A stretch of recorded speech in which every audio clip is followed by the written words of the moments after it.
Hey guys, what's going on? So, the footage we're seeing right now is me showing off my Async A1 Pro bike. At that moment, I thought my AirPods were recording me pretty well. Turns out the sound of the AC in the background and just in general, my AirPods did not want to pick up my microphone. That's why I'm recording this now, as it does not sound like I am outside. I was pointing at that based on how I had my phone propped up on my other electric bike, so that's what that was. In overall, this bike is an upgrade to what I had previously had, as this bike is able to go 70 to 100 miles on one full charge, and it is even able to go up to 35 miles an hour in its off-road mode and 28 miles an hour with its maximum on-road capacity. This bike has been a lifesaver for me living in Manchester now and has been super helpful along the way of getting around the city. It is a little bit big for my height, as looking at how it is compared to me right now, but it has definitely come in handy throughout its use. So I can't wait to show you more footage of this bike, and we will go from here.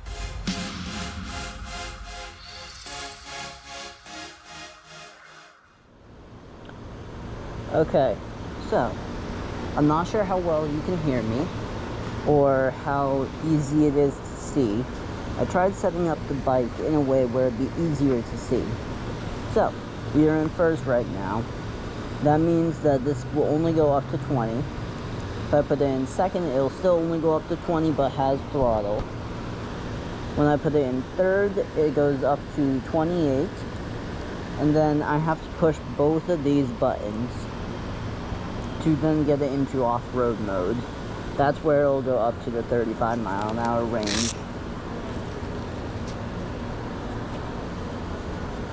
Not sure how much you'll be able to just see or hear, but I tried planning it in its best way for you guys while I am doing this, as the GoPro is on my chest and just while everything is going on. We'll see how this goes. There's also, in the process of me putting up my kickstand, the light is over here on this side. It lets you control your settings right here as well. And I think that's supposed to lock it up. We got a horn on this side. So yeah, let's get going.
So when it comes to this bike, I've definitely got a decent amount of pros and a few cons with the bike as well. I'm going to be having to go off of a couple people's videos I've watched in the past as well as my own experience, because I haven't gotten too much of my own experience on the roads with it other than the past couple days. By what I have noticed for pros and everything is it's an amazing bike. Like, I should be a little more specific, as in, because the speed goes great. I haven't had to run on a dead battery yet. I've managed to get around my city of Manchester pretty well, because it's not much more of a city than maybe 30 or so miles, I would think, 20 to 30 at most. So it's super easy to get around. There's not like a highway stopping it because there's so many back roads. I've seen as like a con for me, just in particular, there was a time when I had like an error pop up on my screen just over the most random thing. The bike was at my place and I tried riding and then a motor just stopped on me. Thankfully, the customer support has such great customer support where we were able to solve it, even though I don't know if we really solved it, because all I had to do is take the middle frame off, move a wire, and it fixed itself in the end. So I don't know if we actually ended up fixing it or not. It's just designed to work now. Another one of my cons, which I would say is the biggest of them, is the height of it. So, everyone knows this by now, I'm kind of a short person, but when I was reading up on this bike, it says anyone between the heights of like 5'2" to 6'10" will sit on this perfectly fine. When I was talking with the support team just to get a little bit more details about it, I was told that everyone from like 5'1" to that same kind of area would be able to fit. I can assure some people that if you are 5'3", you will probably be a little bit tipsy on it, as your feet will barely touch the ground, and you won't even be on the seat. Normally, when I'm riding the bike, I actually sit on the middle metal part, either that or the very front of the seat mixed with the end of the metal. So the seat is definitely a little bit further back there for some people on the shorter side. But that's not something I can say is against the bike, unless we were able to move the seat around a little bit, or just have the seat go an extended amount of the ways. However, I can see how that would affect other people when they have to sit down, because then the cushion would have a different middle position. Another pro I do have is how well it's able to make it up the hills because of its motor. There are some steep hills in where I live, and I have not had any issues on any of them. They make it up totally fine. The bike sounds great and doesn't sound like it's just barely getting over to the top of it. It's making it up there just fine. I do wish the belt drive that we do have on here did have the ability to change gears, just because it's the first bike where I've actually ridden a single speed bike. So it's a little bit harder to adjust and see the purpose of pedaling in the first place, since first gear on this bike sends you right to 20 miles an hour, or first pedal assist I should say, sends you to 20, making you ghost pedaling right as you're pretty much starting out. So it's very hard to continue pedaling unless you're just pedaling slowly. So maybe the belt drive should give us a little bit more pull to make the pedaling harder for us. I've also noticed that the suspension on the bike is definitely very good. I have had a couple times where the curb comes up and you don't have like a little ramp to take it down, so it's like just take it off the bump. That's been totally fine. speed bumps in parking lots I've been able to take just fine. So the suspension on the front and the back do really good, as well as the PR team in general for Async. Async's Instagram and Facebook actually shared my post, and as a person in such a small state who is barely a thing, it was cool to see a full-on company recognize your, I would say, somewhat commitment, but also just showing off their product. It was pretty cool to see. As I'm actually finishing up editing this video right now, I just wanted to note one more pro that really came in handy with this bike. That was the unboxing experience.